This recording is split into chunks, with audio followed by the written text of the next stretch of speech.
Assalamualaikum warahmatullahi wabarakatuh. Balik lagi dengan gue Irman dan selamat datang kembali di C-Misteri, cerita mistis para pendaki. Apa kabar kalian semua? Semoga baik-baik saja, dilimpahkan rizkinya, dan selalu dalam lindungan Tuhan Yang Maha Esa. Amin. Kali ini gue akan membacakan kisah yang dituliskan oleh Mama Nabila. Sebuah kisah mistis pendakian gunung Dara Pulau Sari. Yaps, mungkin itu adalah judul yang pas untuk cerita kali ini. Sekelompok pemuda yang berencana melakukan pendakian ke Gunung Pulau Sari. Sebuah rencana yang harusnya bahagia, namun malah berujung petaka. Nama-nama di dalam cerita ini sama, dan seperti apa keseruan ceritanya? Simak selengkapnya hanya di C-Misteri. Tapi seperti biasa, sebelum kita masuk ke ceritanya, jangan lupa like, comment, and share video ini. Subscribe, nyalain juga lonceng notifikasinya supaya kalian gak ketinggalan cerita-cerita selanjutnya.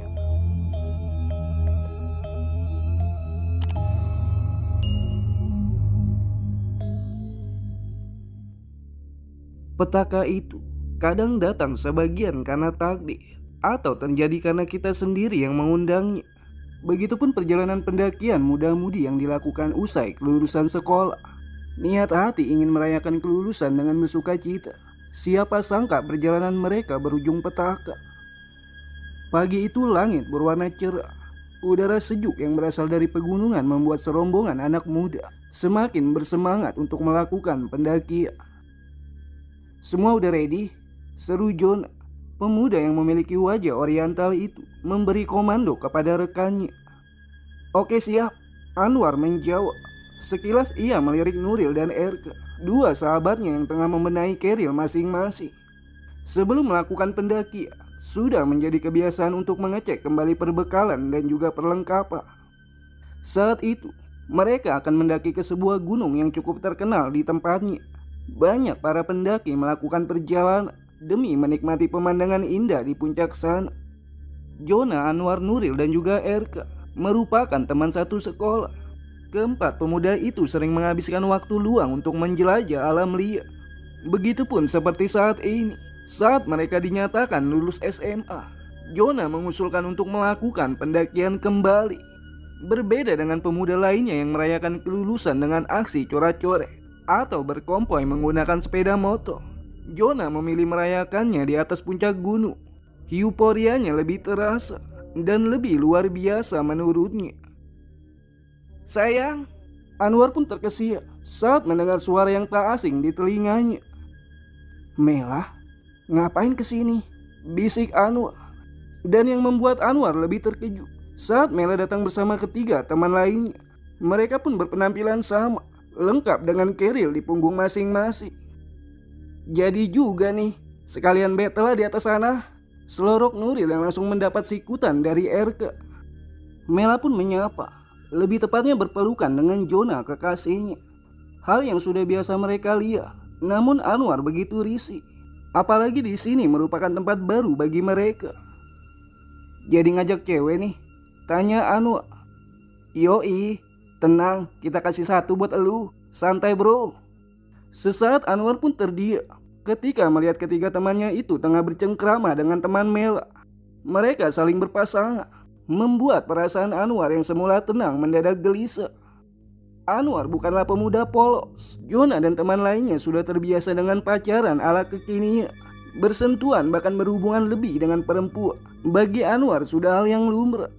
Pacaran tanpa bersentuhan bagi mereka seperti makan seblak tanpa cabai. Tapi bisakah mereka bersikap wajar saat pendakian? Batin Anwar mulai cemas. Jonah dengan Mela, Nuril dengan Cindy, Erka dengan Maya. Sedangkan seorang gadis yang sedari datang lebih banyak dia, katanya akan menjadi teman untuk Anwar. Namanya Inta. Jonah seperti biasa memberi komandonya, memimpin doa, dan sedikit memberi gambaran akan trek yang akan dilalui. Seperti biasa, kewajiban sebelum mendaki yakni melakukan registrasi untuk kelengkapan administrasi. Selesai dengan persiapan, pukul 8:30 pagi, mereka pun memulai pendakian ini.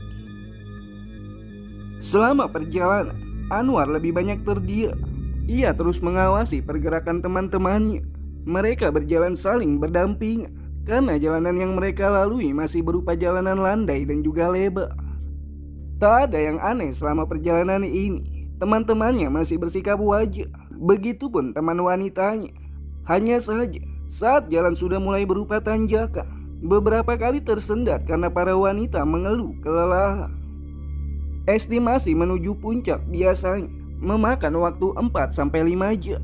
Namun karena banyak melakukan pemberhentian, jam 11 siang mereka baru sampai di pos 1, yang artinya waktu yang ditempuh hampir 2 kali lipatnya. Sayang masih jauh ya, rajuk Mela. Biasanya sih jam segini kita udah nyampe pos 3, hampir ke puncak malah, saut RK. Ya namanya juga bawa perempuan, maklumlah gak bisa gercep. Tapi sebisa mungkin sebelum malam kita sudah sampai di atas dan ngecamp langsung di sana. Mela pun mulai merajuk dengan berbagai keluhan. Di antara pendaki perempuan, Mela merupakan yang paling manja, berisik, sering mengeluh dan semuanya. Jika bukan kekasih Jonah, mungkin Mela sudah ditinggalkan. Sayang, jangan pegang-pegang dulu sabar. Suara Cindy mengalihkan perhatian. Nuril yang duduk di sampingnya pun tersenyum kiku. Sorry, imbus dulu gua, butuh vitamin milk. Tangan Nuril yang sudah mulai nakal. Dahlah, ayo lanjut. Mau berapa kali kita berhenti sih? Anwar mulai kesal. Akhirnya ia pun berjalan mendahului. Anwar, tunggu. Intan yang sedari tadi dia barulah membuka suaranya ketika Anwar melanjutkan perjalanan. Riuh gelak tawa dari teman lainnya pun pecah saat melihat Intan berlari menyusul Anwar. Gercep juga nih si Intan. Emang si Anwar baiknya dipanasin lebih dulu. Anwar menghentikan langkah pun dengan Intan. Mereka berdua menoleh bersamaan kepada Jonah dan kawan-kawannya yang masih duduk lesehan di pos 1. Udah sana kalau mau duluan, ucap Nuri, yang membuat Anwar langsung membuang muka dan melanjutkan perjalanannya. Intan pun melakukan hal yang sama. Mereka berdua muak dengan pemandangan keenam temannya yang tanpa malu bercumbu saat pemberhentian. Anwar tunggu, ucap Intan. Sama halnya dengan Anwar, Intan pun ikut kesal dengan sikap teman-temannya. Bro, bawa sarung gak? Keenam temannya itu pun masih terus menggoda Anwar dan juga Intan. Dan kemudian hening. Beberapa saat Anwar terus melangkahkan kakinya itu yang diikuti Intan dari belakang. Sampai suara jeritan membuat langkah keduanya terhenti. Anwar membalikkan badannya. Lu dengar? Hah? Dengar apa? Itu loh suara yang menjerit. Intan hanya mengedikan bahunya karena dirinya memang tidak mendengar jeritan yang seperti Anwar bilang. Udah ayo, gak ada suara apa-apa, ucap Intan yang membuat Anwar mengerutkan keningnya. Dan disitu Anwar mulai waspada. Ia merasakan ada keanehan yang menyertai perjalanannya kali ini. Kita tunggu teman-teman aja deh kayaknya. Ngapain? Mereka tuh lagi pacaran. Udah nanti juga ketemu di pos 2, ujar Intan yang melanjutkan perjalanannya. Tan, tunggu. Emangnya lu tahu trek yang mau kita lewatin? Tahu lah, makanya gue ikut. Ini bukan pendakian pertama buat gua. Serius. Anwar mulai mengikuti Intan yang sudah mendahuluinya. Mereka pun berbincang tentang banyak hal. Sampai tak terasa mereka sudah jauh terpisah dengan teman yang lainnya. Mereka berdua tak mempedulikannya. Toh jalur yang saat ini mereka lalui hanya satu-satunya jalur yang tersedia. Pastinya teman-temannya pun akan melalui jalur yang sama. Sesampainya di pos 2, belum ada tanda-tanda kemunculan teman-temannya. Hingga Intan menyarankan untuk menunggu yang lainnya. Lu udah punya pacar? Tanya Intan. Anwar yang duduk selonjoran pun langsung menoleh ke arah Intan yang duduk tak jauh darinya. Sekarang sih enggak, tapi kalau di rumah ada. Intan pun tergelak. Enggak jelas banget sih. Lo iya? Lu sendiri? Enggak punya. Masa sih? Cewek secantik lu enggak punya? Enggak percaya. Kalau sekarang sih enggak. Enggak tahu deh kalau nanti. Anwar tak memungkiri bahwa gadis yang duduk di dekatnya itu sangatlah manis. Lesung pipi milik Intan tatkala tersenyum menambah aura kecantikannya terpancar 2 kali lipat. Ada sesuatu yang menggelitik perasaannya saat gadis itu tertawa akan candaan yang dibuatnya. Aduh duduh, Intan meringis membuat Anwar langsung mendekat. Kenapa? Kaki gue kram. Intan menunjuk ke arah kakinya yang tengah ditekuk. Anwar dengan sigap pun menyentuh kaki Intan yang terasa sakit dan langsung meluruskannya. Aduh, sakit. Ih, jangan dipegang. Rutuk Intan yang refleks memukul tangan Anwar. Hal tersebut pun malah membuat Anwar tertawa geli. Ya ini kan biar gak sakit, makanya rileks dong. Tapi jangan dipencet gitu, ih. Enggak, ini cuma diusap pelan-pelan doang. Tarik nafas, buang pelan-pelan. Dan tak terasa jarak antara mereka berdua begitu dekat. Anwar tak segan mengangkat kaki Intan ke dalam pangkuannya. Tangannya dengan cekatan memijat kaki Intan yang terasa sakit. Bagi Intan, Anwar ternyata orang yang menyenangkan dan perhatian. Pun dengan Anwar semakin dekat dengan Intan, gadis ini terlihat semakin menggoda. Masih sakit? Intan tak menjawab, hanya menggelengkan kepalanya. Anwar pun tersenyum menatap wajah Intan yang tersipu malu. Sudah yakin? Tanya Anwar nakal. Berdua dengan Intan membuatnya lupa akan kekhawatiran saat di base camp tadi. Intan semakin tersipu karena Anwar terus menatapnya. Ia pun dengan tergesa meraih kembali sepatu dan kaos kakinya yang semula Anwar lepas. Udah aku pakai sepatu dulu. Dan saat Intan hendak menghindar, tiba-tiba Anwar menarik tangannya dan Intan pun langsung menatap Anwar. Beberapa saat mereka berdua saling bersitata. Kemudian Anwar memajukan tubuhnya agar lebih dekat dengan Intan. Woi, ngapain lu berdua-dua? Seru Jona. Anwar dan Intan pun nampak ikut saat rombongan teman-temannya sudah terlihat menyusul. Apaan sih? Lama banget jalannya. Gua sampai ketiduran nungguin kalian, ucap Anwar. Cewek gua kakinya kram tadi, jadi nunggunya agak lama. Lagian lu berdua gak asik banget sih ninggalin kita. By the way, udah jam 3 nih.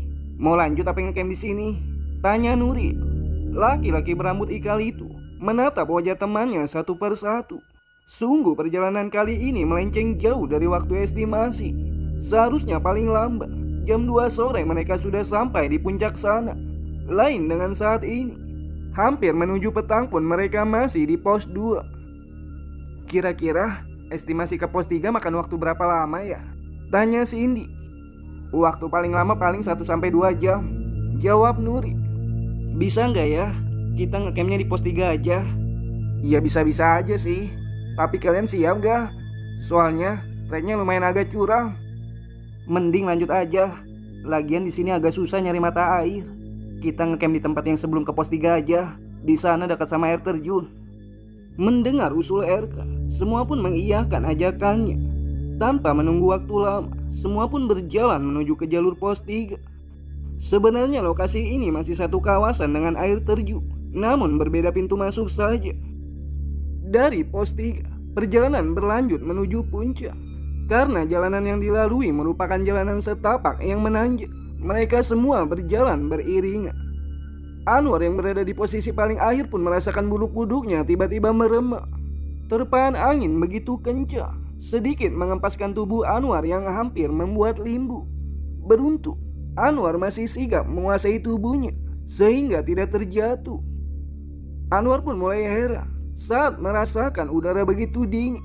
Namun semua teman-temannya terlihat biasa saja. Bahkan RK yang berada tepat di depannya sedari tadi melepas jaketnya. Kak, dingin gak sih? Apaan? Gerah banget begini, pengen mandi gua. RK menjawab tanpa menoleh. Sedangkan Anwar merasa tubuhnya kian menggigil sampai kedua tangannya digosokkan untuk mengurangi rasa dingin. Sementara langit sudah mulai gelap, perjalanan menuju puncak hampir sampai. Trek yang dilalui pun semakin curam. Kak, dingin banget tahu. Apa sih? Dingin-dingin. RK menoleh. Bersamaan dengan itu, kedua matanya pun membulat. Lalu, RK! teriak Anwar saat mendapati tubuh RK yang ambruk tepat di hadapannya. Semua pun langsung menoleh tatkala mendengar teriakan Anwar. Nuril yang berada di urutan paling depan pun langsung berlari menghampirinya.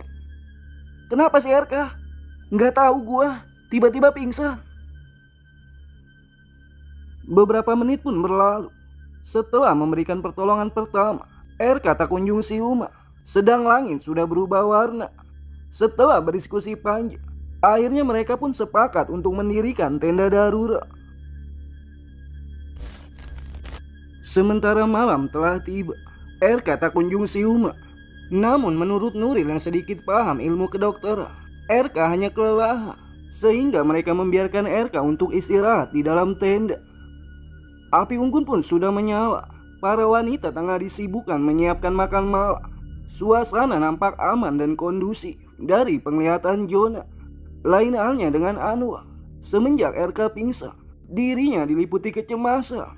Hal tersebut pun tak urung dari perhatian Intan. Setelah acara makan malam selesai, sebagian memilih langsung beristirahat. Kebetulan terdapat 2 tenda, satu untuk perempuan, satunya lagi untuk para lelaki. Anwar pun jengah saat melihat pasangan di hadapannya memadu kasih, meskipun dalam batas wajar. Jona yang sengaja merebahkan diri di atas pangkuan Mela, atau Nuril yang sedari tadi bercanda dengan Cindy, membuatnya merasa bosan. Ingin merebahkan diri di samping RK, ada Cindy yang menemaninya di dalam tenda, membuat Anwar merasa canggung. Menepis kebosanan itu, Anwar pun mendekatkan diri kembali kepada Intan. Setelah kejadian di pos 2 tadi, mereka saling terdiam. "Tan, antar pipis yuk," pinta Mela. "Ayo," ucap Intan seraya berdiri. Merasa menjadi aji mumpung, Anwar pun segera menawarkan dirinya. "Yuk, gua antar." Mela membuang muka, membuat Anwar tak enak hati dengan sikapnya. Anwar pun membisikkan sesuatu kepada Jona yang akhirnya Jona pun mengizinkan untuk mengantar pacarnya dan juga Inta. Anwar beralasan ingin lebih dekat dengan Inta, sehingga Jona pun tak keberatan. "Diantar sama Anwar aja ya sayang," ujar Jona. Mela pun mengangguk, lalu bergegas bangkit dari duduknya. Sebelumnya, Jona mengingatkan tata cara untuk buang air kecil di alam liar kepada Mela dan juga Inta. Mereka pun fokus untuk berjalan, sembari mencari tempat untuk Mela buang air kecil, hanya dengan penerangan senter seadanya. Setelah menemukan tempat untuk buang air, akhirnya Mela beranjak ke arah semak, sedangkan Intan memilih menunggu. "Aduh," pekik Mela. "Kenapa Mel?" "Tan, gue lupa gak bawa tisu basah. Lu mau ambilin gak?" "Ya udah, gue ambil ya. Tapi berani kan sendiri, biar Anwar nungguin gue di sini. Kenapa gak Anwar aja yang suruh ambil? Gue takut kalau berdua doang sama cewek. Bentaran doang, mau ya?" "Ya udah, tunggu ya." Kemudian Intan pun beranjak kembali ke arah tenda. Tersisa Mela dan juga Anwar. Dan hening beberapa saat, hingga tiba-tiba Mela memeluk tubuh Anwar dari belakang. "Maaf, mau sampai kapan sih gini? Gua harus nahan lihat lu mesran sama Jona gitu. Sabar dong. Setelah pendakian ini, gue janji bakal mutusin Jona. Tapi lu jangan jutek gitu. Gue bakal maafin, asal ada syaratnya." Dan tak lama, Intan pun kembali bersama Jona. Semua pun kembali seakan tak terjadi apapun. Karena melihat Jona yang menyusul, Anwar pun lebih dulu kembali ke area tenda. Malam semakin larut. Anwar berinisiatif membuatkan minuman kopi untuk semuanya. Tentu hal tersebut disambut baik oleh yang lainnya, tak terkecuali Mela. Ia memang tak menyukai kopi, sehingga memilih untuk membuat teh hangat. Sampai beberapa menit berlalu, Mela menyadari bahwa teman-temannya sudah terlelap. Bahkan Jona dan RK tidur di luaran tenda. Mela pun tercengang saat sebuah tangan kekar tiba-tiba melingkar di perutnya. Siapa lagi kalau bukan Anwar? Kenapa mereka tidur semua? Supaya mereka nggak ganggu kita. Mela pun membalikan badannya, menatap wajah Anwar yang berada tepat di hadapannya. 1 tahun menjalani hubungan secara diam-diam. Nyatanya hatinya lebih nyaman dengan Anwar. Entah bagaimana jadinya jika Jonah mengetahui selama ini keduanya bisa menutup rapat-rapat kedekatannya. Bahkan rencana pendakian ini pun tak lepas dari skenario Mela. Intan hanya cara agar menutupi kecurigaan Jonah kepadanya. Soal tadi, ya terserah. Gua butuh pembuktian kalau elu benar-benar sayang sama gua, Mel. Tapi kenapa syaratnya harus kayak gitu? Ya biar gue yakin kalau elu bukan cewek gampangan. Gua tuh sayangnya cuma sama elu. Jonah itu cuma buat bantuin perbaiki nilai gua aja. Kan tahu sendiri, sebelum ujian nilai gue jebol semua. Alasan klise, Mel. Ya udah iya. Tapi kenapa harus di sini sih? Jadi lu mau? Tapi janji, lu jangan ninggalin gua.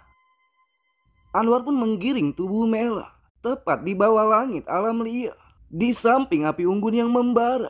Di saat teman-temannya tengah terlelap, Anwar dan Mela pun larut dalam kegiatan panas. Anwar pun menarik tubuh Mela ke dalam tenda. Ia memastikan semua temannya sudah terlelap. Di dalam tenda, Anwar dan Mela bebas mengeksplor semua keinginannya. Hasrat yang sudah Anwar tahan sejak lama, yakni memiliki Mela seutuhnya. Malam itu pun menjadi malam yang bersejarah bagi Mela, karena telah memberikan mahkota yang paling berharga kepada orang yang paling ia sayangi. Mereka berdua tak memikirkan akibat dari perbuatannya. Keduanya sudah tertutup oleh nafsu, sehingga mengabaikan semua peraturan yang harus dijaga selama pendakian. Darah perawannya banyak banget. Apa jangan-jangan lu lagi dapat? Tanya Anwar sesaat setelah menyudahi kegiatannya. Mela pun tak menjawab. Rasa sakit di bagian intinya membuat ia terdiam. Mela terlalu lelah untuk berdebat. Rasa kantuk sudah menjala, dan yang ia inginkan hanyalah ingin segera terlelap.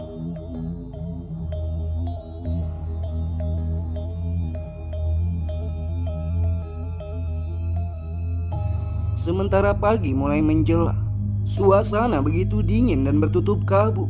Jonah lebih awal terbangun saat itu, dan ada hal yang begitu mengejutkan saat memandangi keadaan sekeliling hutan. Suasana mencekam begitu kentara, berbeda sekali saat pertama ia datang. Bahkan Jonah merasakan bulu kuduknya meremang. "Bangun, bangun!" seru Jonah. Semua temannya pun menggeliat. Ada yang berdecak, ada pula yang langsung terbangun. Tak terkecuali Anwar. Ia masih terlelap pun dengan Mela. "Apa sih, masih pagi?" "Iya, berisik tahu." "Kalian semua gak dengar?" tanya Jonah. Seketika semuanya pun terdiam dan saling menajamkan pendengaran.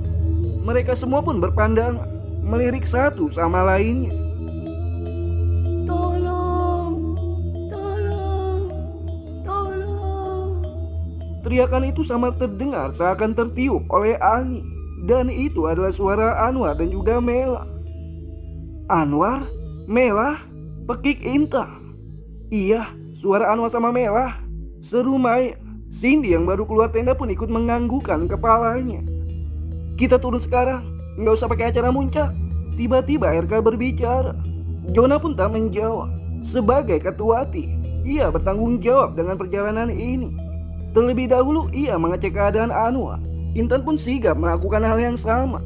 Ia mengecek keadaan Mela. "Kayaknya pingsan," ujar Intan, karena Mela tak kunjung bangun dari tidurnya. Meskipun berkali-kali ia mencoba membangunkannya. Pun dengan Anwar, sama halnya dengan yang Intan lakukan kepada Mela. Bahkan Jonah mencoba mendekatkan pemantik api kepada jemari Anwar, namun tak ada respon sama sekali. "Udah, kita pulang aja yuk. Kayaknya ada yang gak beres. Kasihan Mela sama Anwar juga." "Oke, semuanya kita benahi perlengkapan. Setelah beres kita langsung turun. Untuk Anwar dan juga Mela, biar gue giliran sama RK dan Nuril yang gendongnya." RK yang tadinya hendak mengatakan sesuatu pun langsung mengurungkannya. Gegas ia membenahi peralatan kemah, mengikuti instruksi dari Jonah. Suara teriakan minta tolong itu pun semakin menyayat. Suara Mela dan Anwar begitu terdengar kesakitan. Nyatanya mereka berdua seperti tertidur pulas. Teriak Maya. "Kenapa, Mai?" Lintah!" Semuanya pun langsung menghampiri Maya yang tengah merapikan barang-barangnya. "Iya, Lintah!" teriak Inta. Disusul Cindy, Nuril juga RK. Mereka menyadari bahwa tempatnya berpijak banyak lintah yang bermunculan. Jonah pun sigap menyalakan api dan ranting pohon dan mengibaskannya ke lintah-lintah tersebut. Para wanita berjingkat takut dan menghindar, sedangkan Jonah dan yang lainnya sibuk mengusir lintah-lintah tersebut. Suasana pun semakin panik karena lintah tersebut tak kunjung menghilang, malah bertambah bermunculan. Dan pusatnya dari bawah tenda perempuan, di mana Mela masih berada di dalamnya. Lintah itu bergerak ke suatu tempat, yakni di samping Mela. Jonah pun menajamkan penglihatannya, dan saat diteliti, terdapat bercak darah di sekitaran Mela. Ini darah apa ya? Tanya Jonah. Jangan-jangan si Mela lagi dapat, ujar Maya. Segera ia menggeser tubuh Mela dibantu Intan. Dan benar saja, di bawah tubuh Mela terdapat genangan darah. Jonah pun semakin tak tenang melihat keadaan pacarnya. Ia yakin ada sesuatu yang menimpa Mela dan juga Anwar. Apalagi Anwar tertidur tepat di depan tenda Mela. Mending kita cabut aja. Tenda cewek gak usah dibongkar. Takutnya di bawah ini malah sarang lintah, usul Nuri. Aneh juga, padahal tempat ini gak lembab-lembab banget. Kenapa banyak lintah ya? Ini bukan sembarang lintah, ini lintah setan, sentak RK. Nuril dan Jonah pun langsung mendelik ke arah RK.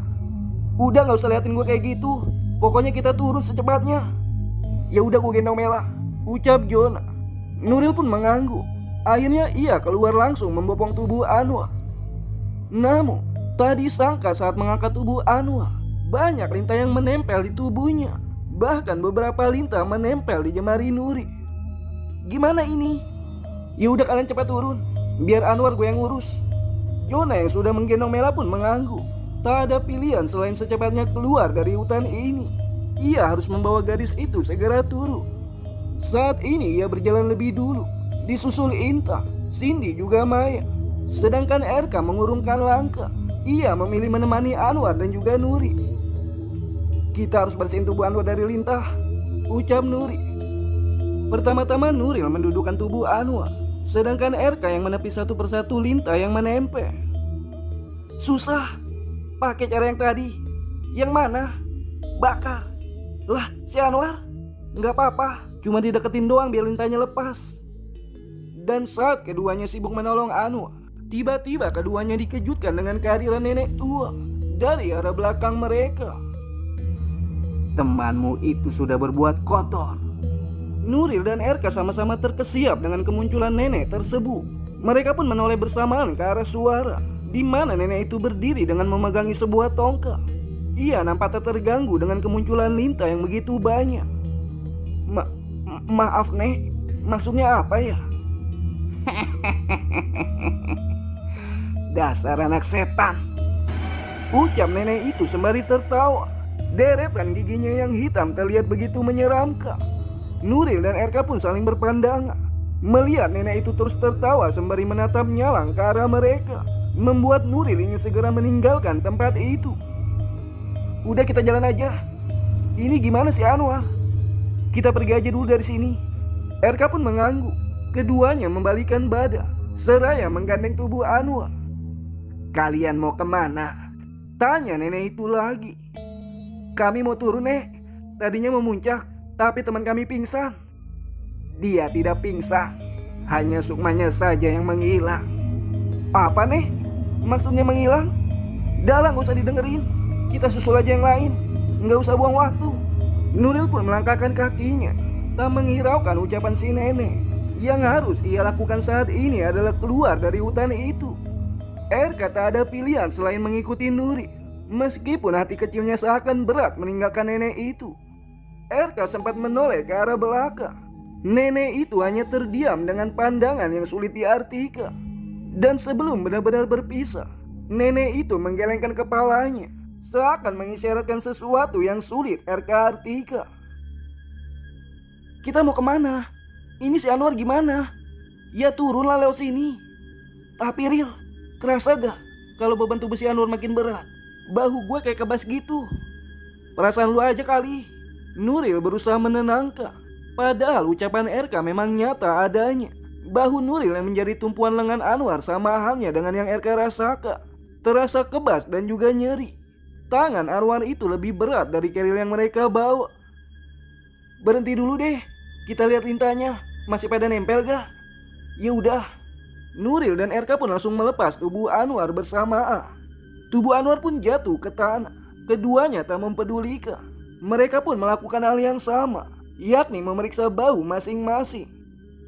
Sakit Ril bau gua. Sama. Tapi bentar deh.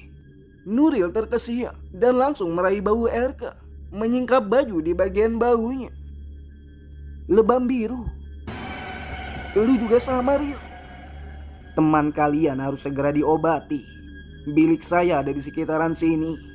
Kalau lintanya gak cepat dilepasi, dia bisa mati karena darahnya dihisap lintah itu. Tiba-tiba nenek itu muncul kembali tepat di belakang mereka. Keduanya pun sangat terkejut. Namun ucapan si nenek ada benarnya. Benar kata si nenek. Ayo. RK pun bangkit dari duduknya. Tapi Nuril langsung menahannya. Yakin lo mau ngikutin dia? Lihat si Anwar, udah pucat. Kasihan. Tapi nenek itu kembali tersenyum. Kali ini wajahnya tak semenyeramkan tadi. Ayo tunggu apa lagi? Ujar si nenek. Dan karena keadaan semakin genting, RK tak ada pilihan lain. Melihat tubuh temannya yang dipenuhi lintah itu, rasa ibanya lebih besar daripada ketakutannya.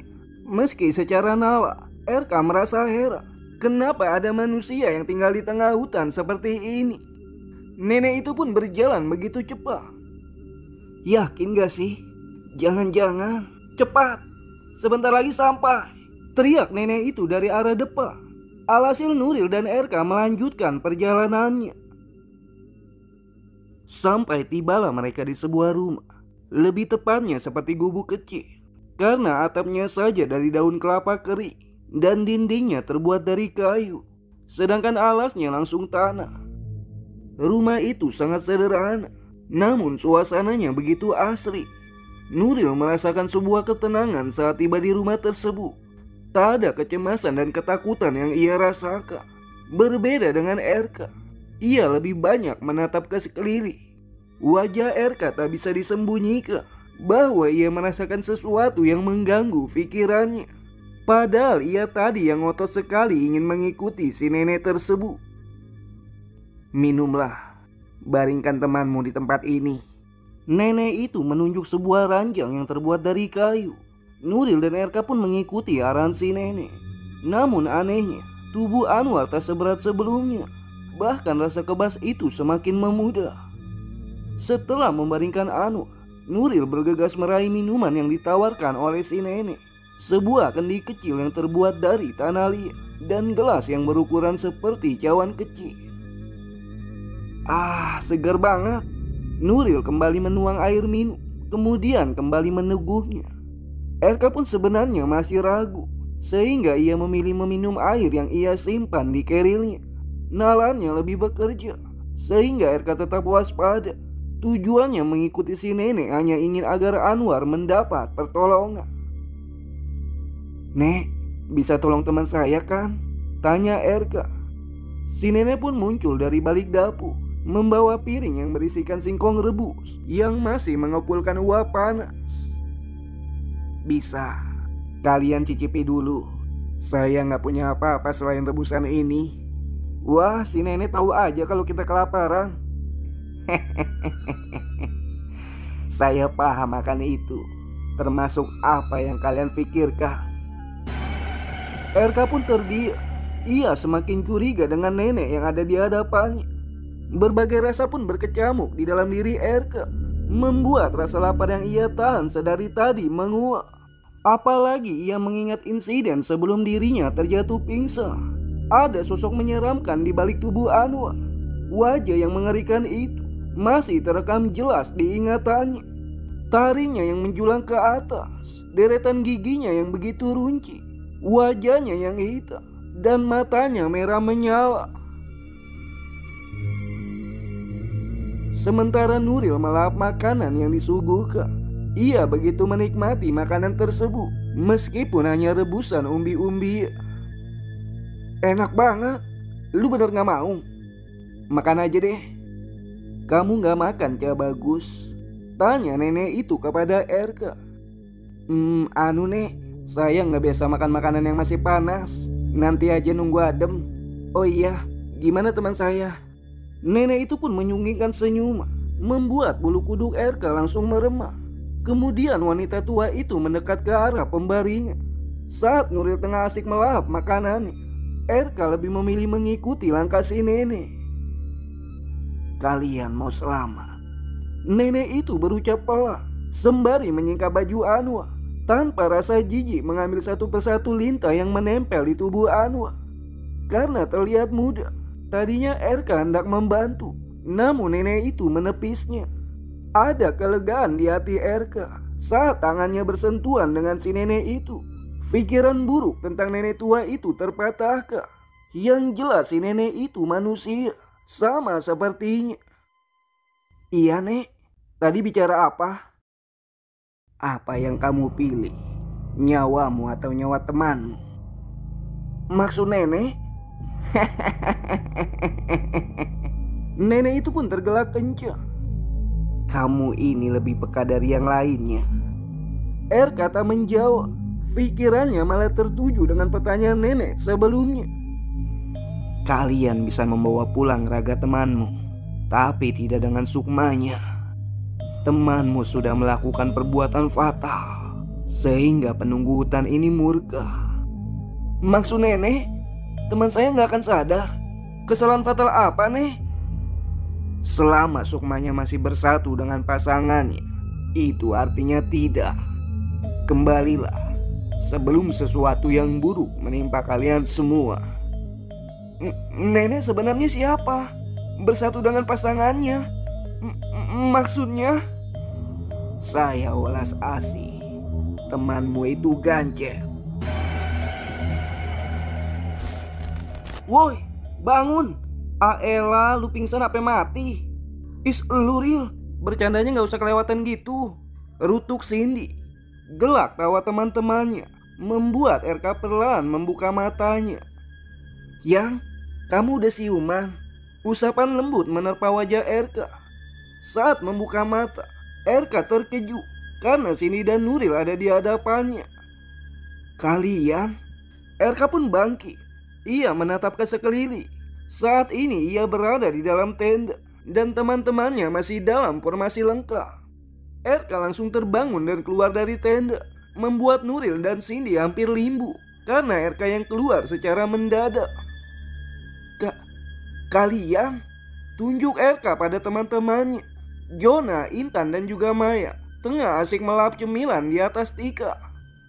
Udah sadar lu? Pingsan kok semalaman. Itu mah emang bukan pingsan, tapi kelewat molor.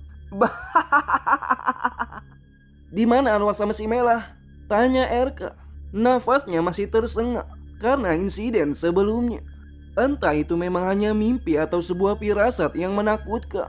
Yang jelas saat ini Erka ingin mengetahui keadaan Anwar juga Mela. Mela di dalam tenda, si Anwar lagi ngopi di samping, balas Jona. Erka pun bernafas lega mendengar itu. Senyum di bibirnya kembali mengembang sembari tangannya mengusap dadanya itu. Kecemasannya pun menguap seketika karena mendengar keadaan Mela dan juga Anwar baik-baik saja.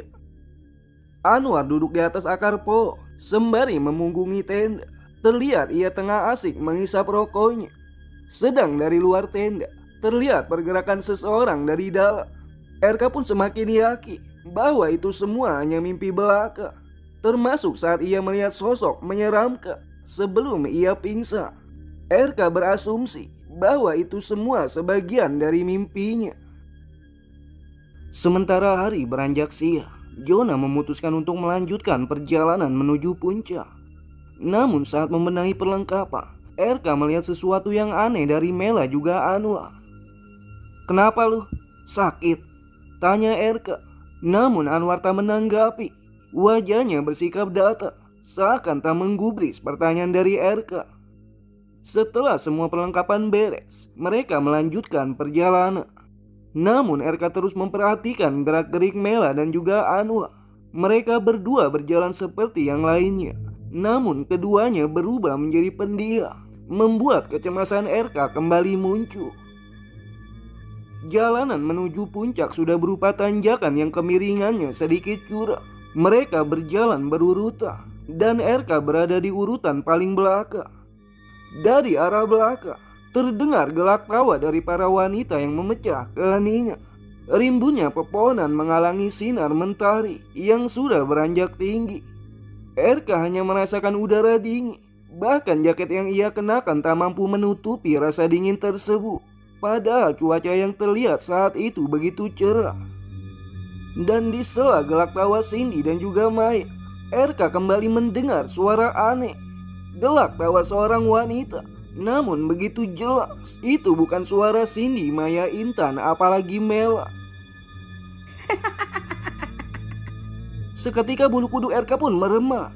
Suara tawa itu begitu nyaring di telinganya. Ia menoleh ke arah belakang. Tak ada siapapun, hanya dia yang berada di urutan paling belakang. "John, dengar gak?" teriak RK. Karena posisi jalanan meniku, RK bisa jelas melihat posisi Jonah yang paling depan. "Kenapa? Ada yang ketawa?" "Lah kan aku yang..." Cindy menimpali. Maya pun ikut menganggukkan kepalanya.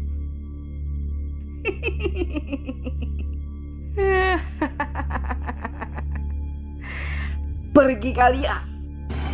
Barulah suara yang terakhir membuat RK berlari melewati tubuh Anwar, Intan, bahkan Nuri. RK menerobos melewati teman-temannya sampai membuat mereka bingung dengan sikap RK. "Nah, apa sih lu?" tanya Jonah. Kita balik aja yuk, nggak usah dilanjutin. Perasaan gue gak enak banget." "Cuma perasaan. Makanya sebelum makan baca doa dulu. Ini nih efek makan mie campur telur," timpal Nuri. RK pun menggusar rambutnya kasar. "Gak lucu bangke, gue serius." "Sin, cowok lu nih belum dapat cium jadi begini." Semua orang pun tergelak, termasuk Mela dan juga Anwar. Namun RK bisa mendengar bahwa suara yang keluar dari mulut Mela dan juga Anwar bukan suara mereka berdua. "Lanjut yuk, 10 menit lagi sampai." Jonah kembali memberi komandonya. RK yang berdiri memegangi batang pohon hanya bisa menatap sendu semua teman-temannya.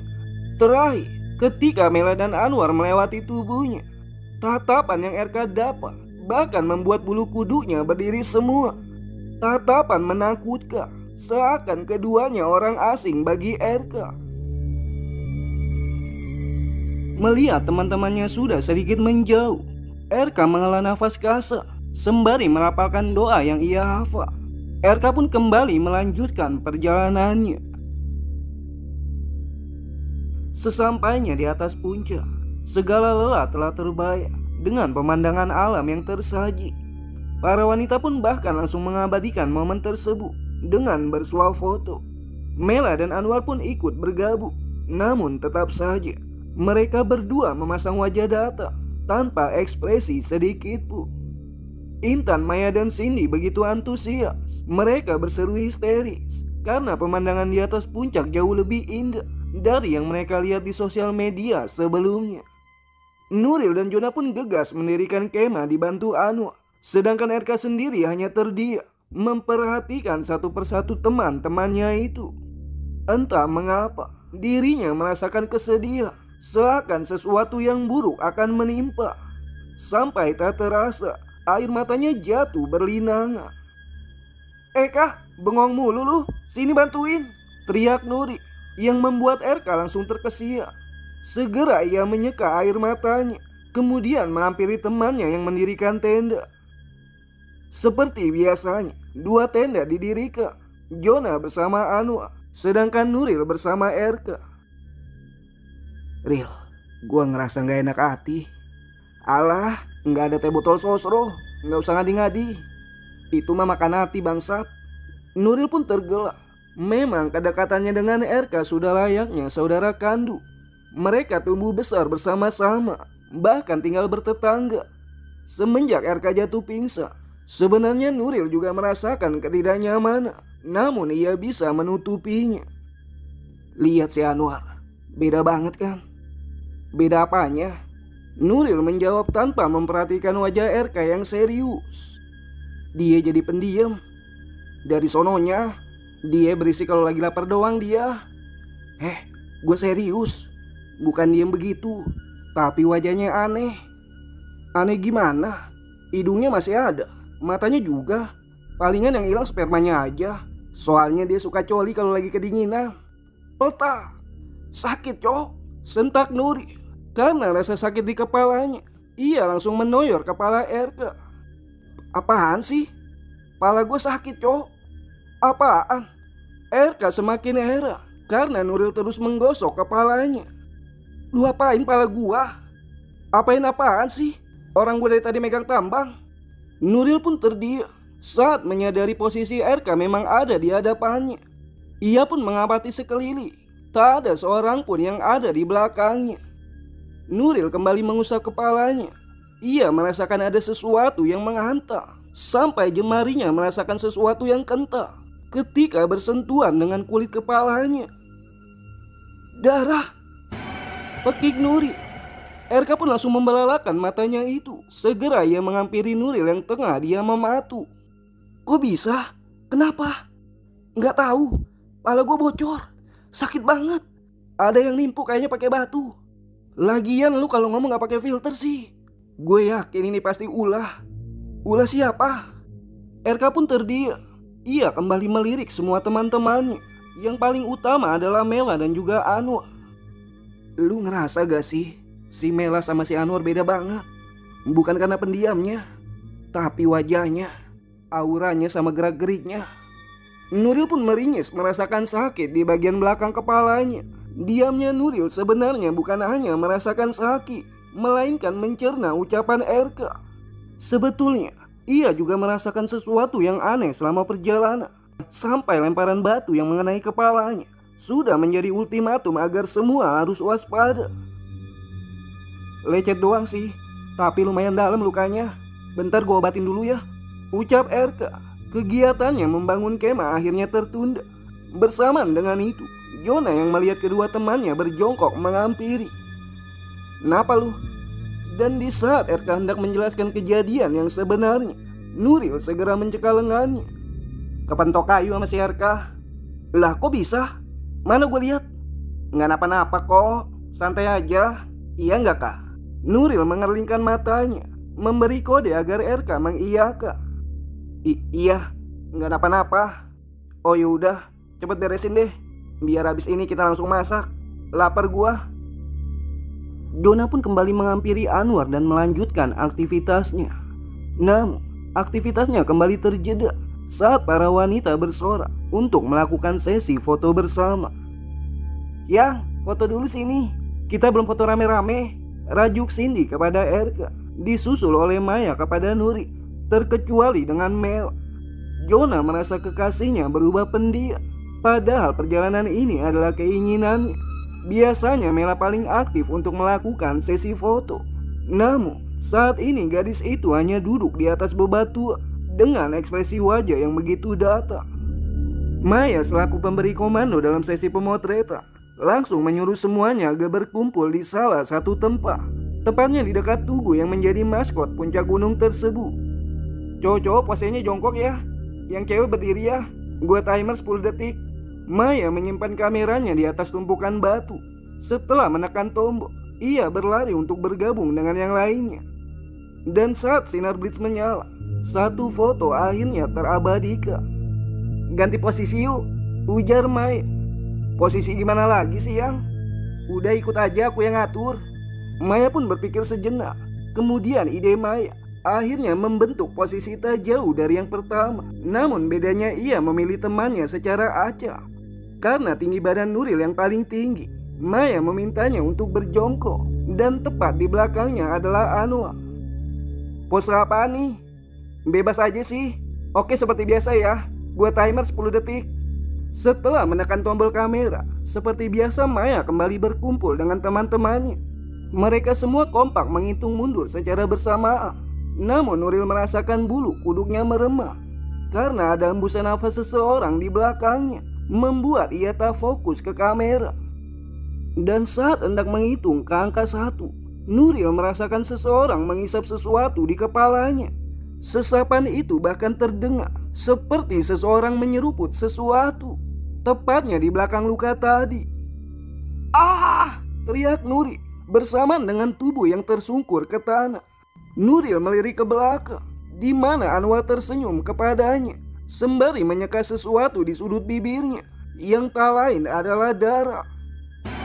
Nuril pun meringis merasakan perih di kepalanya. Apalagi kedua matanya sudah berkaca-kaca saat bersitatap dengan Anwar. Ia begitu hafal akan gestur temannya tersebut. Bahkan senyuman Anwar begitu asing bagi Nuril. "Kenapa sih lu? Kayak lihat hantu aja," sentak Maya. Cindy dan Intan tak kalah bersungut kepada Nuril. "Lebay lu, main teriak-teriak aja, bikin kita kaget. Pasti posenya gak bakal bagus nih." Udah, timbang pose, bisa kok nyari yang lain." Jonah menengahi. Nuril dan Erka pun saling bertatapan. Terakhir mereka menoleh ke arah Anwar secara bersamaan. Saat itu Anwar tersenyum menyeringai. Erka pun membantu Nuril untuk bangkit. Melihat luka di kepala Nuril yang hendak ia obati, namun tertunda karena ajakan Maya. "Dihisap kayaknya," bisik Erka. "Jangan-jangan," ucap Erka dan Nuril bersamaan. Sesaat mereka berdua terdiam dengan pikirannya masing-masing. Jonah pun kembali berseru untuk melakukan sesi foto.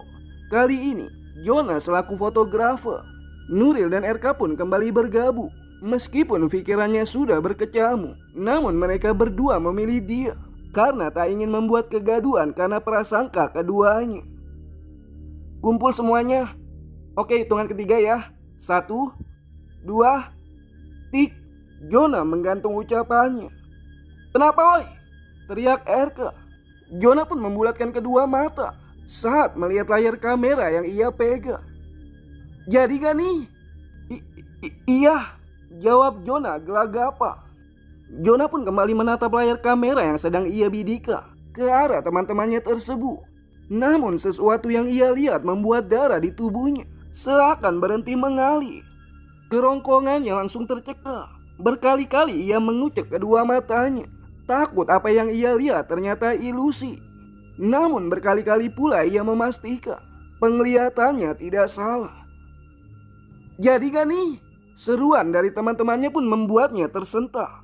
Namun ketika Jonah menajamkan penglihatannya ke arah kamera, semua buyar begitu saja. Tak ingin membuat teman-temannya panik, ia menatap ke arah depan, di mana Anwar dan Mela berdiri di antara teman-temannya.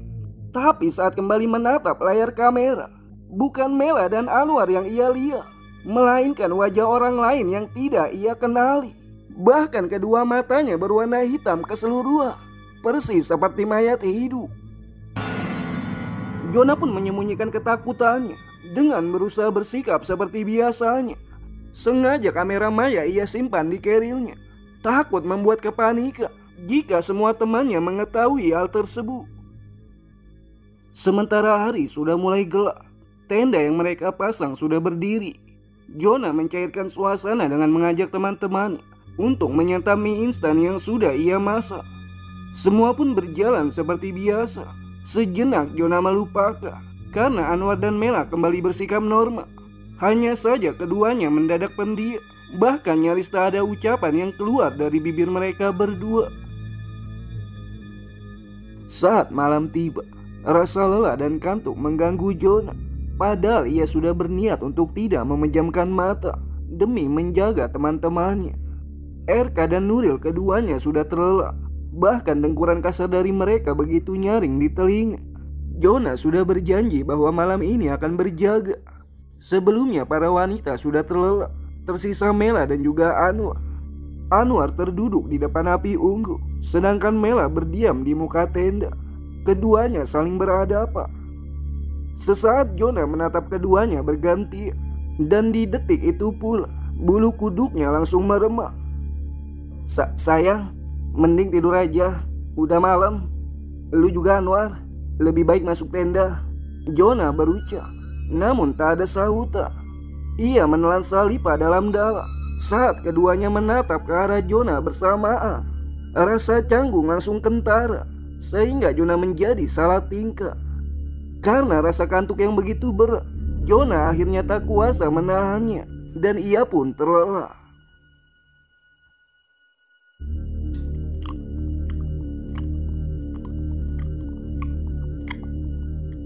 Erka pun mengerjapkan mata. Di dalam tenda hanya ada dirinya dan juga Nuril.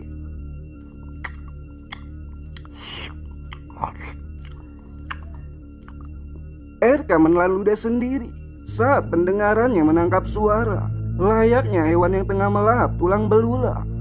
Gigitannya, decapannya membuat Erka ketakutan. Dari balik tenda, ia melihat dua bayangan yang duduk di hadapan api unggun. Dilihat dari punggungnya, Erka sangat hafal itu adalah Anwar. Sedangkan satunya lagi seperti perempuan. Sekujur tubuh Erka langsung memanas, peluhnya bercucuran ketika suara itu semakin memekakan telinga. "Ril, bangun," bisik Erka sembari menyikut tubuh Nuri. "Ril, bangun." Karena ia kesal, Erka mencubit pinggang Nuri.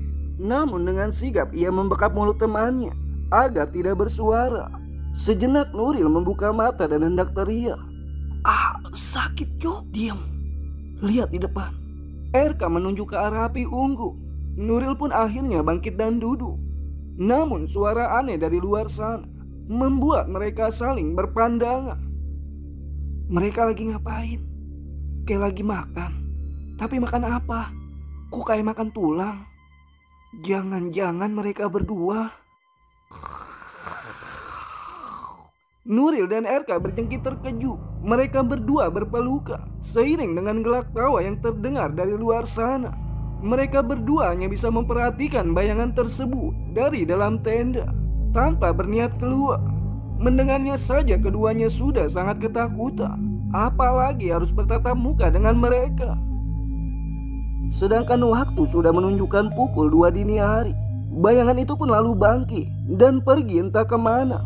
Di saat itulah Erka dan Nuril memutuskan untuk mengecek keadaan di luar tenda. Saat mereka keluar, keduanya melihat Jona yang terlelap di atas tikar dekat api unggun. Sedangkan kemungkinan para wanita tidur di tenda sebelah. Erka pun berinisiatif memeriksa tenda wanita, sedangkan Nuril mendekati Jona. "Mela nggak ada," seru Erka dengan suara yang masih pelan. "Si Anwar juga nggak ada. Jangan-jangan yang tadi itu mereka berdua."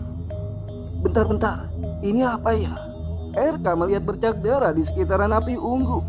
Karena penasaran, Nuril pun mendekati dan menyorotnya menggunakan lampu senter. "Ini asli darah." "Darah apa? Ya mana gue tahu. Bangunin si Jona." Nuril pun menurut. Namun sekali ia membangunkan, Jona tak merespon. "Bangun Jon." Selain menepuk wajahnya, Nuril juga mengguncang tubuh Jona. Sampai akhirnya Nuril kesal dan menggigit jemari Jona. Jona mengerang kesakitan. Kemudian refleks menoyor kepala Nuril. "Ngapain sih lu?" "Jangan berisik." Jona pun mengusap jemarinya yang terasa perih karena gigitan Nuril. Nampak bekas gigitan Nuril yang berjejer di jemarinya. Sembari meniup-niup tangannya, Jona memperhatikan wajah kedua sahabatnya yang pucat pias. "Ngapain sih? Si Anwar sama Mela ngilang. Ngilang kemana? Kalau kita tahu gak bakal bilang ngilang, tapi ngumpet. Jadinya ngumpet apa ngilang?" tanya Jona lagi. "Kadang-kadang emang lu ya, otak lu lemot." Jona, Nuril dan Erka akhirnya duduk berdekatan, sama-sama saling terdiam dengan pikiran berkecamuk. "Gua udah ngingetin, harusnya kita gak lanjut. Kayak gini kan jadinya." "Maksudnya?" Jona dan Nuril menatap Erka bersamaan. Erka pun akhirnya menceritakan semuanya, dari awal melihat penampakan sampai akhirnya mengalami mimpi panjang, mimpi yang menyangkut soal Anwar dan juga Mel. Setelah Erka selesai, giliran Nuril menceritakan kejanggalannya soal luka di kepalanya yang ternyata Anwar hisap darahnya, serta keanehan lain yang memperkuat bahwa Mela dan Anwar memang tidak baik-baik saja. Disusul Jona pun tak mau kalah, bukan bermaksud menakut-nakuti, melainkan menambah bukti bahwa kejanggalan itu bukan hanya mereka berdua yang merasakannya, namun berbeda dengan yang lain. Jona meraih sesuatu di balik kerilnya. Ya, kamera milik Maya. Lihat ini, di slide pertama sampai akhir. Jona menyerahkan kamera itu yang langsung diraih oleh Erka. Belum juga kamera itu menyala, bulu kuduk semuanya sudah ikut meremah. Jonah tetap mengawasi sekeliling. Ia berdiri sembari menyenterkan lampu ke arah belakang tenda, hanya memastikan bahwa keadaan saat itu sudah aman. Gimana? Serem kan? Nuril dan Erka pun saling menatap, kemudian kembali menyerahkan kamera itu kepada Jonah. Banget, hitam semua. Tapi Erka menggantungkan ucapannya. Kok hitam sih? Harusnya kayak mayat hidup. Mana coba? Jonah pun merebut kamera dari tangan Erka. Namun melihat kedua temannya yang bergemetar, Jonah merasa was-was. Ril, Kak, kenapa? Erka pun melebarkan mulutnya, pun juga Nuri. Salah satu telunjuknya terangkat, menunjuk sesuatu dari arah belakang Jonah. Suara geraman dari arah belakangnya membuat peredaran darah Jonah seakan terhenti seketika. Seraut wajah hancur dengan bola mata yang mencuat keluar muncul di antara semak belukar. Lidahnya yang menjuntai panjang bergerak-gerak dengan suara kecipak yang menjijikkan. Jonah melompat ke arah teman-temannya. Mereka yang hendak berlari langsung tertindih tubuh Jonah dalam sekali tubrukan. Jon, berat Jon. Woi, berat gila. Tubuh Jonah terus melesak memeluk kedua temannya sampai Erka dan Nuril kesulitan bernafas. Setan! Di belakang! Setan apaan? Erka pun menggeser tubuh Jonah. Dipandangnya ke arah semak. Yang muncul adalah Anwar. Anwar pun kemudian menghampiri sembari tersenyum. Yang entah bagi Erka, senyuman itu begitu menakutkan. Itu si Anwar, cok. Mendengar ucapan Nuri, Jonah pun bangkit dari persembunyian di balik tubuh kedua temannya. Jonah memastikan kembali sosok di antara semak belukar yang nyatanya sudah menghilang. Dari mana lu bro? Udah dini hari nih, tanya Erka. Lagi Anwar tak menjawab. Ia malah duduk menghadap api unggun sembari memeluk kedua kakinya. Denger gak lu? Dari mana lu? Suara Erka naik beberapa oktav. Kesal, akhirnya ia menghampiri Anwar dan duduk di sebelahnya. Kenapa sih lu? Semenjak di pos 2 kelihatan beda banget. Jangan-jangan lu setan? Jawab. Nggak bisa ngomong lu. Hah? Gagu lu. Anwar pun mendelik sinis ke arah Erka. Memangnya kalau iya kenapa? Ucapan itu nyaris membuat Erka terjungkak. Ia pun mundur ke arah Nuril dan juga Jonah. Suara serak dengan bariton tinggi. Jelas bukan suara Anwar. Anwar pun bangkit, tertawa dengan suara yang menggelegak. Kepalanya mendongak menatap ke atas langit. Anwar terlihat merentangkan kedua tangannya. Ia pun semakin maju, melangkah mendekati api unggun yang membara. Stop! Teriak teman-temannya. Tapi Anwar tak mengindahkan. Akhirnya Jonah, Nuril dan Erka menarik tubuh Anwar yang hilang kendali. Sampai akhirnya Intan pun muncul dari balik tenda, membuat Anwar dia mematu. Berisik banget sih. Bisa diem gak sih kalian? Tiba-tiba Anwar jatuh terkapar, membuat Jonah, Nuril dan Erka saling menatap. Pagi pun menjelang. Anwar masih belum juga sadarkan diri. Tubuhnya begitu dingin hingga mulutnya mulai berwarna kebiruan, membuat semuanya panik dengan keadaan Anwar. Setelah berdiskusi panjang, akhirnya mereka sepakat untuk menutupi semua kejadian kepada para wanita. Semua panik karena bukan hanya Anwar saja yang jatuh pingsan. Mela pun ditemukan tergeletak tak jauh dari perkemahan. Dan hal yang membuat para wanita ketakutan, Mela ditemukan dengan keadaan bersimbah darah. Bukan karena terluka, melainkan tak jauh dari tubuhnya terdapat bangkai Musa. Sisa darah yang memenuhi area wajah, apalagi mulut Mela. Seakan gadis itu yang membuat musang tersebut meregang nyawa. Kenapa jadi kayak gini sih? Cindy mulai terisak. Pasalnya ia yang paling dekat dengan Mela. Melihat keadaan sahabatnya seperti itu, tentu ia dilanda kecemasan. Hal yang sama pun dirasakan Jonah. Sungguh ia bingung dengan keadaan ini.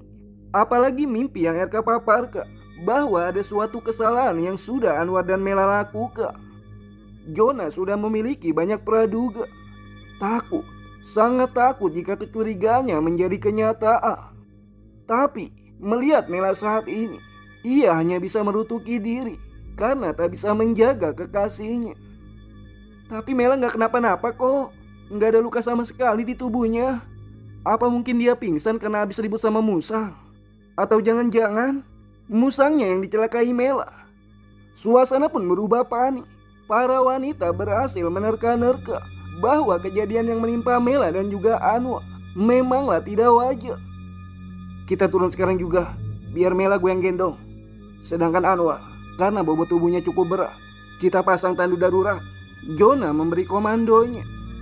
Akhirnya semua pun sepakat. Nuril dan RK membuat tandu dadakan, sedang yang lainnya mulai membenahi perlengkapannya. Dan satu hal yang masih menjadi pertanyaan dalam benak Jonah adalah kesalahan apa yang sudah Anwar dan Mela lakukan sehingga kejadian naas ini menimpa rombongannya. Lain dengan RK, ia tetap memikirkan mimpinya yang bertemu seorang nenek.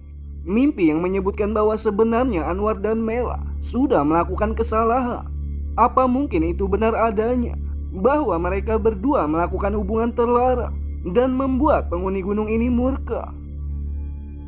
1 jam setelah melakukan persiapan turun, mereka semua pun kembali melakukan perjalanan. Jonah berjalan paling depan dengan menggendong Mela, disusul yang lainnya. Sedangkan untuk urutan paling akhir, Nuril dan RK membawa tandu yang membawa tubuh Anwar. Gantian dong Ril, nggak enak banget diliatin si Anwar. Diliatin apaan? Orang dia lagi pingsan. Iya, tapi mukanya nyeremin. Mana pucat banget kayak zombie. Ril, pelan-pelan dah. RK menangkap sekelebat bayangan dari balik pepohonan. Ada sesuatu yang membuat ia penasaran, sehingga ia memelankan langkahnya. Ada sesuatu yang seakan mengawasinya. RK yakin bahwa yang tadi ia lihat bukan halusinasi, sampai ia putuskan untuk menaruh tandu, kemudian membalikan badannya. Nenek? Karena RK melepas tandu begitu saja, tubuh Nuril hampir saja limbung ke belakang. Kenapa sih kak? Itu si nenek. Nenek apa? Yang di mimpi gua. Udahlah kita turun ke bawah aja. Kita udah ketinggalan si Jonah. Tapi Ril, si nenek itu bisa nolongin Mela sama Anwar. Tahu dari mana lu? Ya dari mimpi gua. Emang lu tega si Anwar begini? Ya tapi masalahnya ini di hutan kak. Logika yang dipakai. Mana ada orang tinggal di sini. Gue juga peduli sama si Anwar. Makanya kita harus cepat ke bawah. RK pun terdiam. Sejujurnya ia yakin bahwa nenek itu mau membantunya. Namun Nuril menolak untuk menyusul si nenek. Dan setelah berdebat panjang, keduanya memutuskan untuk melanjutkan perjalanan. Namun keanehan muncul saat mereka hendak mengangkat tandu itu. Angkat cuk, jangan diam aja, sentak Nuril. Ini juga gua angkat, nggak usah ngegas lu. Ya tapi mana? Berat banget tau. Keduanya amat kuala. Bahkan tandu itu tak tergeser sedikit pun. Dan setelah mencoba berbagai cara, akhirnya Nuril berinisiatif untuk menggendong Anwar saja. Namun nih, hal itu tak urung berhasil. Wah gila, ini tubuh udah kayak ngangkat sapi gelonggongan. Banyakan dosa kali nih, makanya kayak begini. Duh, mana si Jonah sama yang lain udah kagak ada. Gimana nih? Lu sih kak, coba kalau nggak berhenti, kita nggak bakal kayak gini. Oh, jadi nyalain gua nih? Mana gua tahu kalau tiba-tiba. Lah, si Anwar mana? Mereka berdua sampai tak sadar kalau Anwar sudah menghilang. Dan tak lama kemudian, terdengar suara Anwar berteriak. RK dan Nuril pun sigap berlari ke sumber suara. Mereka mencari keberadaan Anwar dengan menyusuri suara jeritan yang mereka dengar. Namun setelah lama berjalan, mereka baru menyadari akan sebuah keganjilan. Lah, ini kan tanduk kita. Bentar kak, lu jelasin dulu mimpi lu yang kemarin. Jadi sebenarnya si Anwar sama Mela itu kenapa? Gua emang gak nyeritain secara rinci. Soalnya ada Jonah. Gua takut dia shock. Menurut mimpi gua, sukmanya si Anwar sama Mela itu gancet. Ah, sialan banget tuh anak berdua. Berani-beraninya begituan di tengah hutan. Kayak gak mampu aja bayar Oyo. Dan gak habis pikir gue sama si Anwar. Si Mela kan pacarnya Jonah. Sentak Nuril gerak. Ia melampiaskan kekesalannya dengan memukul batang pohon di hadapannya. Makanya itu Ril, kalau bisa si Jonah jangan sampai tahu. Tapi ini kan baru versi mimpi. Kita belum tahu betul kejadian yang sebenarnya. Yang jelas sekarang kita harus cari si Anwar. Tapi Nuril langsung menahan Erka. Enggak kak, kita turun ke bawah. Penghuni gunung ini kayaknya gak bakal ngebiarin Anwar pulang gitu aja. Lain halnya dengan Nuril dan Erka. Rombongan Jonah sudah berhasil mencapai bawah. Namun saking paniknya dengan keadaan, mereka tak menyadari bahwa Nuril, Erka dan Anwar sudah tertinggal. Dan saat berjumpa dengan warga setempat, Jonah langsung berinisiatif meminta pertolongan. Mereka pun langsung diajak ke rumah ketua RT. Katanya yang pingsan 2 orang, satunya lagi mana? Tanya Pak RT. Loh, si Erka sama Nuril mana? Tadi bukannya ada di belakang? Jonah berbalik tanya. Cindy, Intan dan Maya pun langsung menggelengkan kepalanya. Ketiga temannya itu nampak masih panik dengan keadaan ini. Lu si Jo, pakai acara ngajakin muncak segala. Cowok gue gimana nih? Pokoknya lu mesti tanggung jawab. Soalnya acara ini elu yang bikin. Sentak Maya. Ia terus menangis histeris. Kepala Jonah pun seakan mau pecah. Belum juga selesai masalah Mela, kali ini bertambah dengan ketiga temannya yang tertinggal. Ya sudah, kalian jangan ribut. Mending temannya dibawa ke puskesmas terdekat. Sekalian nanti saya bantu untuk menghubungi tim SAR. Jonah pun semakin bingung. Di sisi lain ia ingin merawat Mela. Namun keadaan teman-temannya yang tertinggal sudah pasti menjadi tanggung jawabnya juga. Benar apa yang Maya ucapkan. Jika saja ia tak mengajak membuat acara ini, pastinya tragedi ini tak terjadi. Intan yang sedari tadi memperhatikan Jonah sangat paham dengan apa yang tengah Jonah pikirkan. Akhirnya ia pun meminta Maya dan Cindy untuk menemani Mela dibawa ke puskesmas. Sedangkan ia sendiri memilih menemani Jonah. Beruntung Cindy dan Maya mengiyakan usulan Intan. Tentu saja Pak RT ikut membantu mengkoordinir warga untuk membantu Mela dan teman-temannya. Dan di tengah kegamangannya, Jonah dikejutkan oleh suara yang memanggilnya. Dari balik jendela, ia melihat seorang nenek yang memintanya untuk memasuki rumah. Saya Nek, tanya Jonah. Nenek itu pun mengangguk. Mungkin beliau adalah keluarga Pak RT, sehingga Jonah pun menurutinya. Saat yang lain sibuk mempersiapkan keberangkatan Mela, Jonah memilih mengikuti si nenek tersebut. Ada apa ya Nek? Sini ikut saya. Jonah pun diajak memasuki rumah Pak RT dan menuju sebuah ruangan dekat dapurnya. Sebuah ruangan kecil dan pengap. Hanya ada satu jendela kecil sebagai pencahayaan. Di dalamnya tergelar tikar, juga sebuah nampan berisikan sesajen. Si nenek pun duduk di sebelah sesajen itu. Kemudian ia meminta Jonah untuk ikut duduk. Kamu pasti ingin teman-temanmu kembali, bukan? Iya Nek, saya harus membawa mereka pulang. Kalau harus memilih, siapa yang akan kamu selamatkan? Nyawamu atau temanmu? Maut adalah takdir. Menolong mereka adalah kewajiban saya sebagai leader dari rombongan ini, ujar Jonah mantap yang membuat si nenek menyunggingkan senyum.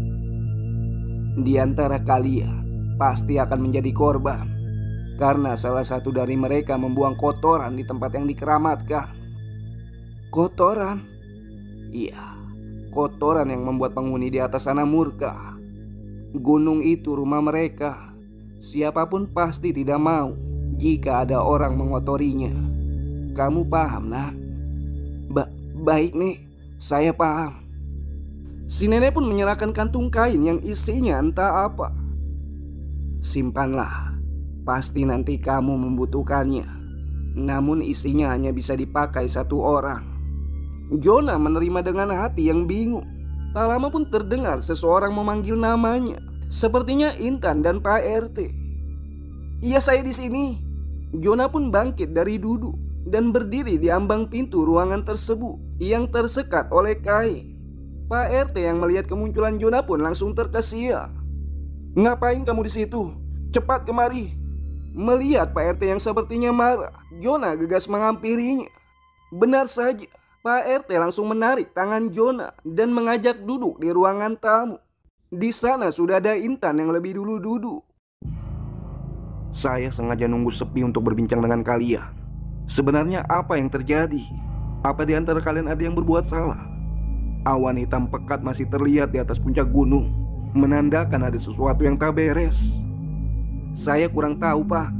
Tapi kata si nenek, saya harus mengambil kotoran yang kemungkinan dibuang salah satu teman saya. Jona pun akhirnya menceritakan kembali soal pesan si nenek. Pak RT dan Intan memperhatikan secara seksama sampai Jona selesai berbicara. Apa yang akan kamu lakukan? Saya akan kembali menyusul teman-teman saya. Kamu yakin pencarian ini tak bisa melibatkan orang banyak? Karena ini adalah aib. Iya, Pak. Meski berbahaya. Iya. Pergilah sebelum hujan turun. Dan ingat, ambil kotoran itu secepatnya. Karena kotoran itu yang menyebabkan teman kalian tersesat. Sebenarnya Jona sedikit ragu dengan kotoran yang dimaksud.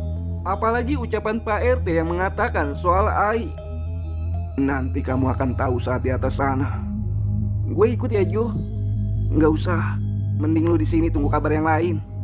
Lu nggak mungkin pergi sendiri. Gue janji nggak bakal nyusahin. Pergilah, biar dia menemanimu. Mendengar ucapan Pak RT, Jona pun tak bisa menolak. Intan akhirnya menemaninya untuk menyusul teman-temannya.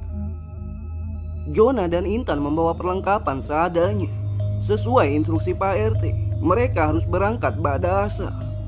Sebelum mereka pergi, mereka diajak untuk sholat berjamaah. Namun ada yang membuat Jona bingung, karena Pak RT beberapa kali mengingatkan agar tak ada orang yang mengetahui mereka berangkat lagi ke puncak gunung. Entah apa alasannya. Setelah pos penjaga tutup, Jona dan Intan akhirnya memulai perjalanan ini. Sepanjang perjalanan, Intan tak henti-hentinya terus merapalkan doa.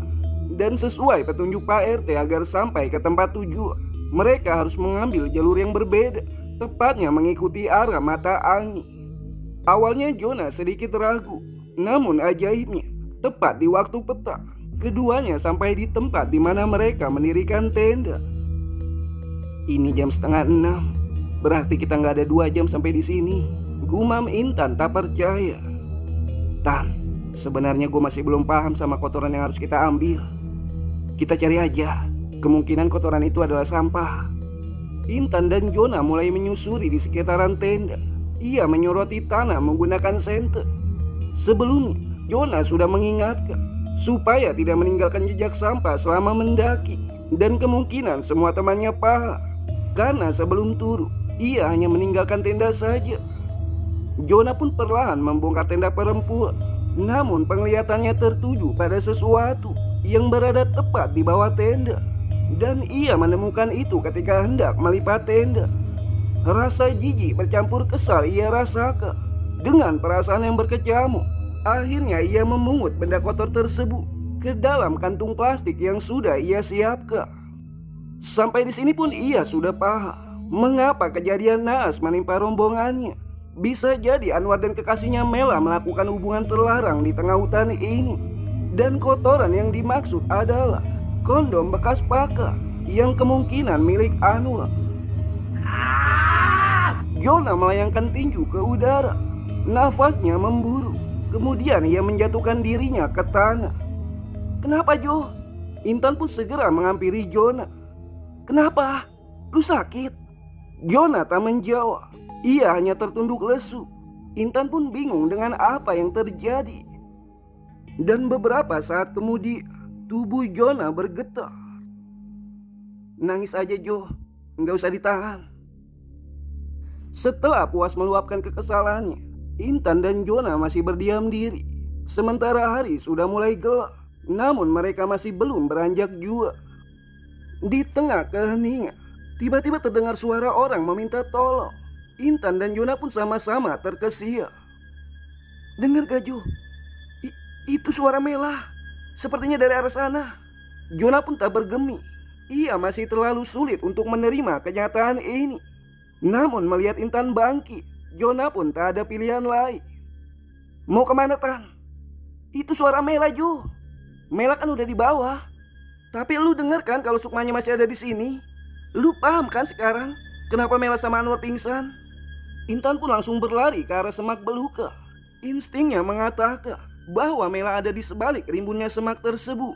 Tapi Jona langsung menyusul kemudian menangkap lengan Intan. "Jangan gegabah, kita harus tetap bersama," ujar Jona. Intan pun akhirnya menahan diri. Sesungguhnya ia sangat cemas dengan keadaan sepupunya. Bagaimanapun ia sudah berjanji kepada orang tua Mela agar menjaga Mela selama pendakian. Keduanya pun berjalan bergandengan tangan. Sementara angin bertiup cukup kencang, membuat hawa dingin tiba-tiba menyeruak. Semak-semak yang tingginya hampir menyamai orang dewasa membuat keduanya kesulitan untuk melangkah. Namun suara Mela semakin terdengar jelas, membuat keduanya terus menerobos melewati semak tersebut. Intan semakin mengeratkan genggamannya. Suara gelak tawa dan munculnya sekelebat bayangan putih membuat nyalinya menciut seketika. Ia tak berani menatap sekeliling. Perasaannya mengatakan bahwa banyak sepasang mata yang tengah mengawasinya. Dan yang ia lakukan saat ini hanyalah berdoa di dalam hati, serta terus melangkah mengikuti Jona. "Jo, tenang aja, ada gua." Namun terdengar tiba-tiba suara dentuman benda yang jatuh, dan itu dari belakang mereka. Jona pun langsung menyoroti senternya. Ia melihat semaknya bergerak-gerak, seakan ada sesuatu yang sedang mendekatinya. "Ingat, jangan lepas pegangan tangan gua. Kita lari sekarang juga. Dan jangan pernah melihat ke belakang." Intan pun mengangguk. Tubuhnya bergetar menahan rasa takut. Begitupun peluh sudah membanjiri tubuhnya itu. Ia hanya berusaha mengikuti arahan Jona agar berlari. "Intan, kemari, tolong aku." Suara rintihan Mela terdengar dari arah belakang. Namun Jona seakan tak mengindahkan. Ia tak lepas menggenggam tangan Intan dan terus menerobos semak belukar. "Jangan nengok, jangan nengok," batin Intan terus berguma. "Intan, tolong, tolong aku," sentak seseorang dari arah belakang. Yang disusul sebuah cekalan di bahu Intan. Sebuah tangan berwarna putih dengan jemari runcing saat ini menahan bahunya. "Jo," lirih Intan. Jona pun lantas menghentikan langkahnya karena Intan menepis genggamannya. Ia pun menoleh mendapati Intan yang sedang dia mematu. "Tan, ayo!" Jona kembali meraih tangan Intan. Namun lagi-lagi Intan menepisnya. "Tan, ayo!" Intan pun masih diam. Jona pun kesal. Yang kemudian ia menyoroti lampu senter ke arah wajah Intan. Intan pun tertawa menyeringai. Bahkan kedua matanya berubah putih sempurna. Kemudian Intan melangkahkan kakinya seraya mengarahkan kedua tangannya ke leher Jona. Jona yang terkejut pun tak bisa menghindar. Secepat kilat tangan Intan sudah berada di lehernya Jona. "Tan, sadar!" Jona berusaha melepas tangan Intan. Namun tenaga Intan begitu kuat sampai Jona kesulitan untuk melepasnya. Nafasnya sudah hampir sesak dan di sisa kekuatannya, Jona ingat dengan bungkusan pemberian dari si nenek yang berada di saku celananya. Jona pun berusaha merogohnya, namun tangan Intan semakin kuat. "Tan, sadar!" Jona meringis kesakitan. Belum sempat ia mengeluarkan sesuatu dari kantung tersebut, tubuh Intan sudah lebih dulu jatuh terjerambab. "Tan, sadar Tan, Intan!" Dan karena Intan tak kunjung siuman, Jona pun langsung menggendong tubuh Intan. Dan bersamaan dengan itu, suara Mela terdengar semakin jelas. Yang kemudian terdengar pula suara Anwar. Jona mempercepat langkahnya. Ia tak memperdulikan keadaan sekelilingnya. Meskipun ia tak memungkiri rasa takut saat ini ia rasakan. Tapi langkah Jona seketika terhenti saat mendapati orang yang ia cari selama ini. Di mana tepat di hadapannya saat ini terlihat Mela dan juga Anwar dengan keadaan yang begitu memilukan. Mereka berdua terikat di batang pohon besar dengan posisi saling berpelukan. Dan yang lebih menyayat hatinya, Keduanya dalam keadaan polos, tanpa sehelai benang pun menempel di tubuh mereka berdua. "Tolongin gue, Jo. Gue kedinginan," lirih Anwar. "Maafin aku, Jo," ucap Mela. Jonah pun lantas menurunkan tubuh Inta. Sekuat mungkin ia menahan rasa sesak yang ada di hatinya. Bagaimanapun Mela adalah kekasihnya dan Anwar adalah sahabatnya. Kalau harus menuruti rasa sakit, mungkin Jonah memilih pergi dan membiarkan mereka berdua merasakan akibat dari perbuatannya. Jonah pun terdiam beberapa saat. Batinnya berkecamuk antara harus menolong mereka atau memilih untuk pergi. Dan tanpa sadar, sedari tadi Intan sudah terbangun dari pingsannya. Ia pun memperhatikan Jonah yang menangis sembari tertunduk. "Kalau memang berat, kita tinggalin tempat ini, Jo. Yang penting kotoran yang dimaksud sudah kamu bawa." Intan pun bangkit, lalu menarik tangan Jonah, membuat lelaki yang sedari tadi tertunduk mendongak ke arahnya. "Ayo kita pulang." Jonah pun akhirnya ikut berdiri. Ia meraih lampu senter. Dan dengan tubuh yang bergemetar, ia pun akhirnya membalikkan badannya dan mendekat ke arah Mela dan juga Anwar. "Jo," sentak Inta. "Gua leader di rombongan ini. Tujuan gua kesini ya cuma buat ini. Jo, tolongin gua. Gua minta maaf, gua udah salah. Sama Jo, ini semua Anwar yang maksa." "Mel, maksud lu apa? Hah? Coba kalau lu gak maksa gua, kita gak bakal kayak gini." Di situasi segenting itu, Mela dan Anwar masih sempat untuk berdebat. Di antara kalian hanya ada satu yang bisa selamat. Seketika Anwar dan Mela pun langsung terdiam. Maksudnya, Jo? Ya udah tolongin gua, Jo. Lepasin gua. Si Mela yang terus goda gua. Di mana-mana kucing pasti bakal makan ikan. Apalagi kalau disodorin. Gua nggak bakal ngelakuin itu kalau si Mela nggak mau, ucap Anwar. Sedangkan Mela tak bisa berkutik dan memilih hanya dia. Kini Anwar terus menyudutkannya, sedangkan Jonah hanya berdecik geli. Keduanya sama-sama memuaka. "Selamatin Anwar aja, Jo. Yang penting kita bisa terlepas. Sekali lagi gue minta maaf." Sejenak Jonah pun menatap Mela. Ada rasa sakit dan kecewa. Selama ini Mela sangat ia jaga. Meskipun pernah berkali-kali dipertemukan dalam situasi yang bisa membuat keduanya melakukan hal terlarang. Namun sekuat mungkin Jonah menahannya. Karena ia tahu mencintai itu bukan hanya sebatas nafsu. Di matanya, Mela adalah berlian yang harus ia jaga. Namun saat ini, berlian itu tak ubahnya seperti kerikil jalanan. Perlahan tangan Jonah pun melepas akar yang menjerat tubuh keduanya sampai semuanya terlepas. Ada yang harus memakan buah ini agar bisa lepas. Belum juga selesai Jonah berbicara, Anwar sudah mengambil buah yang Jonah sodorkan, kemudian melahapnya. Hingga beberapa detik kemudian, mulut Anwar mengeluarkan busa dan ia pun jatuh terkulai. "Jo, ya itu racun. Gua cuma bisa nolong sampai sini. Selebihnya lu harus pulang sendiri nyari raga lu," ucap Jonah, kemudian beranjak pergi. Dan di detik itu pula, tangis Mela seketika pecah.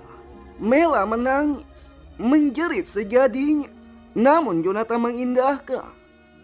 Jonah pun kembali meraih tangan Inta dan mengajaknya untuk segera pulang. Jonah dan Intan akhirnya meninggalkan tempat tersebut karena tujuannya untuk membawa kembali kotoran sudah ia lakukan. Sehingga mereka berdua akhirnya bisa kembali ke pos utama. Dan tidak lama berselang, mereka pun bertemu dengan Nuril dan juga Erka serta Anwar yang tengah ditandu. Pak RT yang menunggu kepulangan mereka pun akhirnya bisa bernafas lega. Anwar yang masih pingsan akhirnya langsung dibawa ke puskesmas untuk mendapatkan pertolongan. "Pak RT, saya hanya menyarankan agar papan pemberitahuannya tolong ditambahi 1 poin lagi." "Apa itu?" "Dilarang mesum di tengah hutan. Jika kalian tak ingin pulang hanya tinggal nama, sepertinya itu lebih keren.